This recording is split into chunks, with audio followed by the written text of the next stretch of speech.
What's up, guys? My name's Doofus Mcdooface, and today I'll be going over the brand new Legion TD2 patch. It's been almost a week. It's been enough period of time. I've played enough games to where I feel like I can give a good overview and my reaction to the patch so far. So yeah, we had the shoutouts. Doofus Mcdooface number 1. Thank you. If you're a big 1v1 player, they finally made a big change.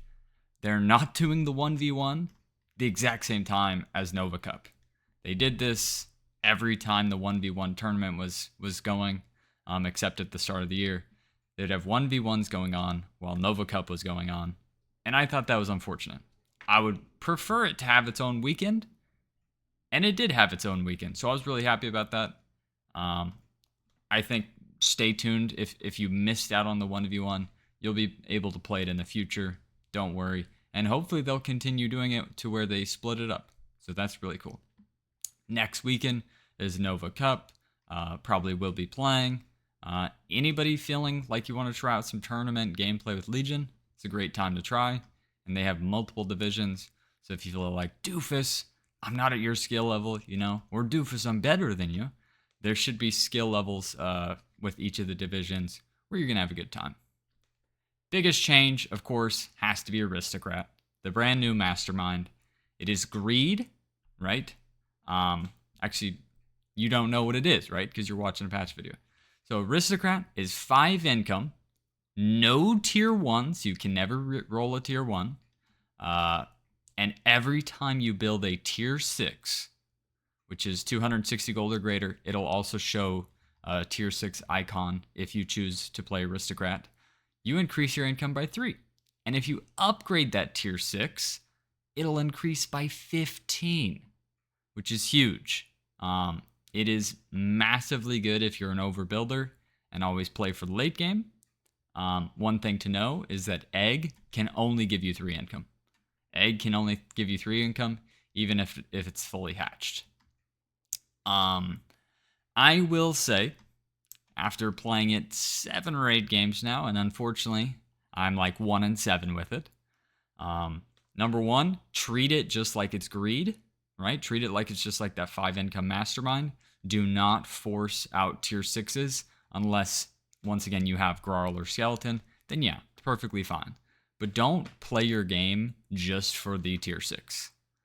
If you don't, and you play just a good greed, and then the tier 6s give you a little bonus, I think it's really solid. I'm not going to say my tier because there may be a Mastermind tier list coming out pretty soon.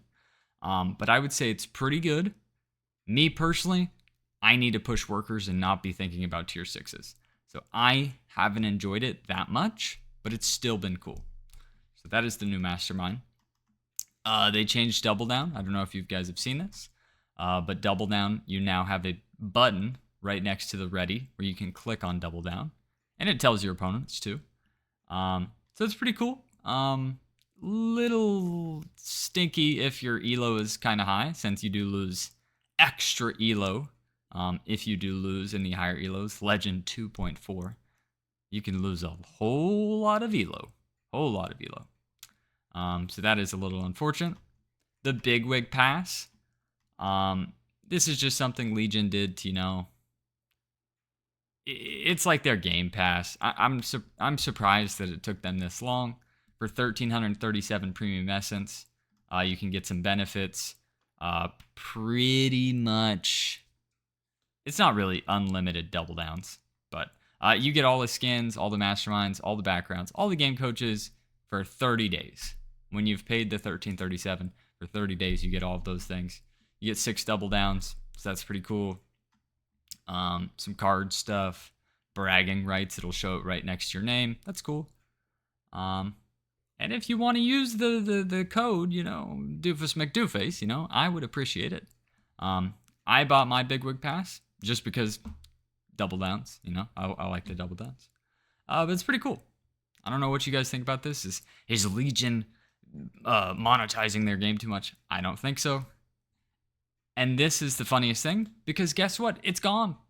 Mastermind visibility for the first 2 days when the patch was live. When the game started on Wave 1, once wave 1 started, it would say, hey, your opponent is Aristocrat and Aristocrat. Luckily, they got rid of that. I would say 98% of the people that I talked to disliked it. I was one of those. It hurt so many masterminds. If you're Cartel, if you're Fiesta, if you're Castle, it's just too much knowledge for your opponent in a tower defense game. Like, what's next? You can see their role. It seemed a little silly, But I'm glad they did away with that, so that doesn't matter. Scrapper has been nerfed. We knew it was coming. You guys saw so many of my Scrapper videos. Back to 85%, but it did give 3 starting gold, so it's not completely reverted. I think the amount of people that are going to play Scrapper is going to be decreased again, unfortunately. But I will say, I've won my 2 Scrapper games, so I think it's okay. So I'm not that upset. I wish it was like 86 or 87, but you would have some weird numbers. Black market buff, giant snail, but that's actually crazy to me. Giant snail with the low win rate is actually really surprising. I didn't read this the first time I did the patch. Read the patch notes. That's surprising to me. Some Pee-wee veteran stim stuff. Who cares? Seraphim, slightly buffed. Oathbreaker. I had a really bad Oathbreaker champion game, and it's probably because I didn't read this. Now that Oathbreaker has reduced attack speed, it's probably way weaker. So I guess I need to read the patch notes smarter. Mind warp targeting is now smarter. Ooh, that could be cool. That might be really useful if you're trying to do like a giga unit. Cat slightly down, Willishroom up, Canopy up. Nothing here that substantial. I will say, unfortunately, Gate Guard and Harbinger's health increasing didn't seem to affect my games with it. Champion Gate Guard and Champion Harbinger didn't seem that much affected, so I don't think, although this like 4%, wow. You need tanks for Gate Guard and Harbinger. If they tank, it sucks, right? So the health increase didn't really help, in my opinion. Crab, this is actually a huge change. The crab was a pretty big change. The biggest change, I will say, other than supposedly it's better with mana, it can hold on wave 1. It can hold on wave 1. It can leak on wave 1. So I've really liked this change because I normally would get snailed. Now I'm not that scared to go 4-worker crab warlock on wave 1. So I like that. Pipsqueak, slight change. Attack speed increase, damage decrease. Meaningful weakness on wave 2. This is hilarious. Me and Shadowwings, buddy of mine, were making fun of this. It leaks 3 creeps to a snail on 2. That is not meaningful. It's actually a benefit. So don't fall for that. Don't be scared to start Pipsqueak. It's one of the best openers in the game. And Lumerian got a buff. So these things are just so strong right now. Lumerian and Pipsqueak are, I think they actually have one of the highest win rates in the game, to be totally honest. They fixed Chieftain back. It had always been left, the leftmost unit got the buff, and then they changed it randomly to the right. They reverted that, just like the Mastermind visibility. Very happy with that. Shadow Dancer Dread Knight, slight decrease in attack speed. Still really strong, so I would still play it. Phoenix, okay. Honey Bear, okay. Dude, Ogre is getting so annoying, bro. Ogre is getting so annoying. Ogre's probably pretty strong right now. Ogre's probably pretty strong just because it's getting that health thing so much early. So an early game Ogre can be critical because it has that lifesteal plus mana regen. Silly. Needler, Centaur. I've been sending a lot of Shaman Needler lately. I don't think that matters. The stun from Kraken is cool. It's cool, but it hasn't seemed that game changing. Wave 6, a little overtuned. And that's about it.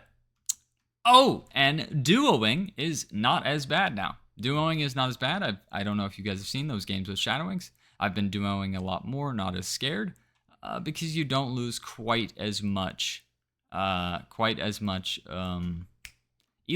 right? You don't lose quite as much elo, or you gain more elo if you win. So that has been pretty cool. I have liked that change.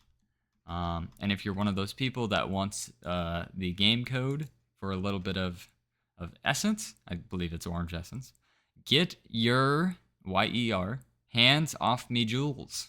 That is the secret code this week. So it's pretty cool. I've had some okay thoughts about this patch. I thought it was really cool. Then I was like, nah. For me, Aristocrat, I have not played well with. Where's it at? Kind of sucked with Aristocrat, so I kind of wish I'd never tried the new Mastermind. But you guys seem to love Aristocrat, so I will continue playing it from time to time. Very glad they fixed the Mastermind visibility thing. Thank you for that. Love the Crab Warlock change. I actually like being able to hold on one. And Scrapper kind of hurts, you know. But I've been playing okay this patch. So overall, I've enjoyed it. What are your guys' thoughts on this patch so far? Please let me know in the comments down below. And once again, let me know if you even want me to continue doing patch video notes, right? Is this even helpful? Am I even saying anything that is worthy of a video? You let me know, and I'll see you guys in the next video. Mastermind tier list on the way.